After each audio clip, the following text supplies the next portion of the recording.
அரியலூர் மாவட்டத்தில் பயிரிடப்பட்டுள்ள நூற்றுக்கணக்கான ஏக்கர் கரும்பு பயிர்கள் மஞ்சள் நோயால் பாதிக்கப்பட்டுள்ளதால் கரும்பு விளைச்சல் கடுமையாக பாதிக்கப்பட்டுள்ளதாக அம்மாவட்ட விவசாயிகள் கவலை அடைந்துள்ளனர். அரியலூர் மாவட்டம் திருமானூரில் நூற்றுக்கணக்கான ஏக்கரில் கரும்பு சாகுபடி செய்யப்பட்டுள்ளது. சாகுபடி செய்யப்படும் இந்த கரும்புகள் சாத்தமங்கலம் கிராமத்தில் உள்ள தனியார் சர்க்கரை ஆலைக்கு கொண்டு செல்லப்படுகிறது. 6 மாதங்கள் வளர்ச்சியடைந்த நிலையில் தற்பொழுது கரும்புகள் அனைத்தும் மஞ்சள் நோயால் பாதிக்கப்பட்டுள்ளது.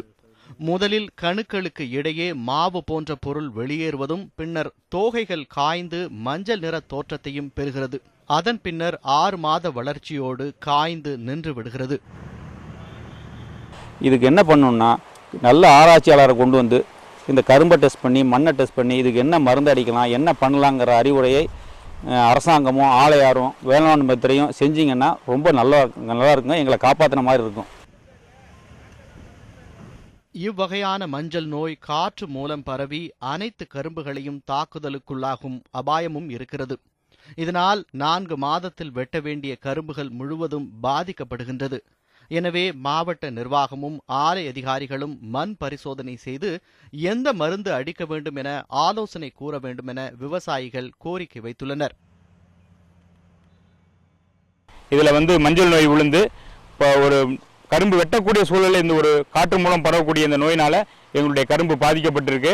அதனால அரசாங்கம் அறிவித்த விலையை எங்களுக்கு தரல. ஏன்டா கரும்பை நாங்கள் பயிர் பண்றோங்கிற ஒரு நிர்பந்தத்துக்கு தள்ளப்பட்டு இருக்கின்றோம். எனவே அரசாங்கமும் ஆலை நிர்வாகம் எங்களுக்கு நஷ்டஈடு வழங்குமாறு கேட்டுக்கொள்கிறோம். அதே சமயம் இதுகுறித்து வேளாண் அதிகாரிகளோ சர்க்கரை ஆலை நிர்வாகமோ கண்டுகொள்ளவில்லை என விவசாயிகள் வேதனையுடன் கூறுகின்றனர். ஏற்கனவே கரும்புக்கான நிலுவைத் தொகை வராமல் பாக்கியுள்ள நிலையில் தற்பொழுது கரும்பு சாகுபடி பாதிக்கப்படுவதால் தங்களுக்கு கடுமையான நஷ்டம் ஏற்படுவதாகவும் உடனே கரும்பை காப்பாற்ற அரசு நடவடிக்கை எடுக்க வேண்டும் எனவும் விவசாயிகள் வலியுறுத்தியுள்ளனர்.